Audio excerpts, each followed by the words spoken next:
Alors pour effectuer une colorisation à l'aide des feutres à alcool de chez Stampin' Up, les Stamping Blends, il y a quelques petites choses à savoir. Tout d'abord, les Stamping Blends reprennent à chaque fois les couleurs de chez Stampin' Up, mais pour chaque couleur, vous allez avoir un feutre foncé et un feutre clair. C'est indiqué sur le corps du feutre. Ensuite, pour effectuer le tamponnage de votre motif, il va falloir que vous utilisiez de l'encre Memento. Parce que l'encre Memento est une encre à base d'eau.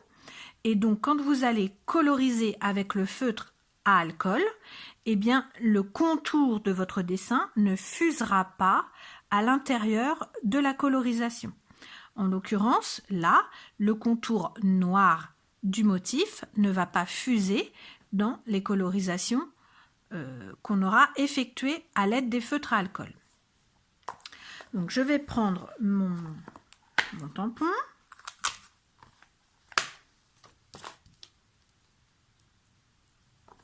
Je vais venir ancrer.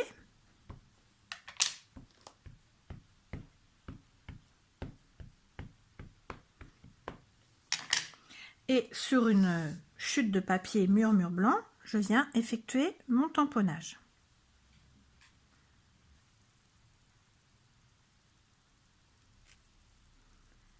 Voilà. À cette étape, il va falloir laisser sécher quelques secondes l'encre pour que l'encre pénètre bien le papier et soit bien sèche et que ça ne fasse pas des petites bavures. Pendant ce temps-là, on peut nettoyer son tampon et le ranger. C'est le temps nécessaire, on va dire, pour que l'encre puisse sécher. Maintenant, je vais effectuer à proprement dit la colorisation. Alors, l'intérêt des feutres à alcool, c'est que grâce à ces deux nuances, clair et foncé, de chaque couleur, vous allez pouvoir venir apporter des zones d'ombre dans la colorisation. Et c'est ce qui va apporter en fait du relief.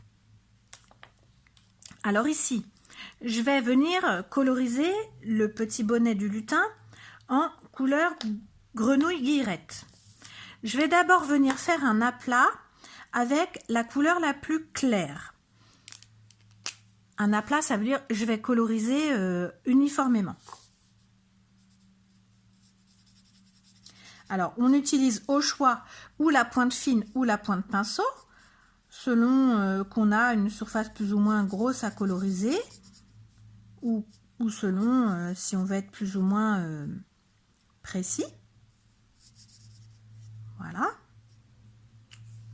Maintenant, je vais venir prendre mon feutre foncé et je vais venir coloriser là où j'estime qu'il va y avoir des zones d'ombre.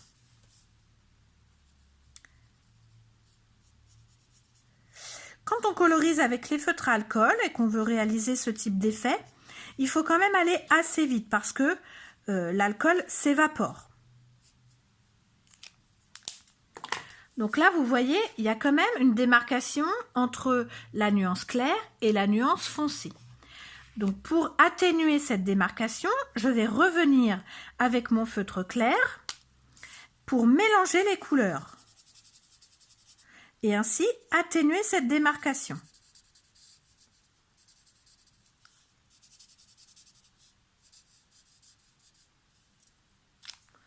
Si je ne suis pas satisfaite, je peux revenir apporter un petit peu plus de foncé.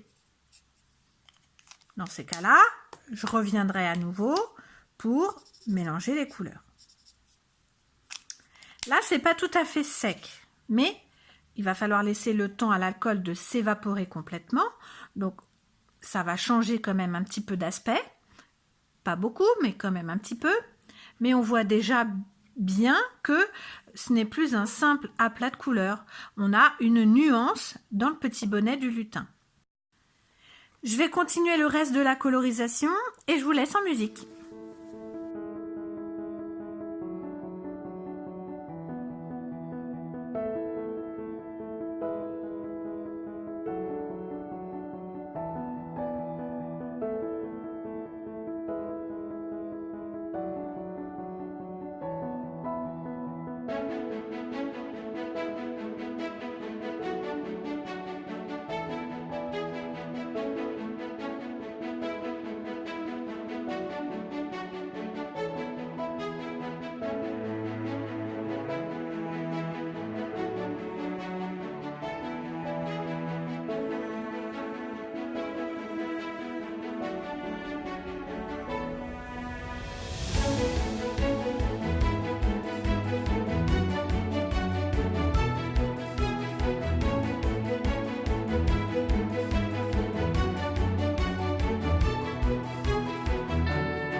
Alors voilà, ma colorisation est terminée. Vous n'avez pas pu voir toute la fin de la colorisation parce que ma caméra a coupé, mais je pense que vous avez bien compris le principe.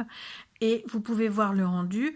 Grâce aux nuances claires et foncées de chaque couleur, eh bien, on peut effectuer des zones de lumière et des zones d'ombre qui apportent tout un tas de relief au motif qu'on a colorisé. Voilà, voilà.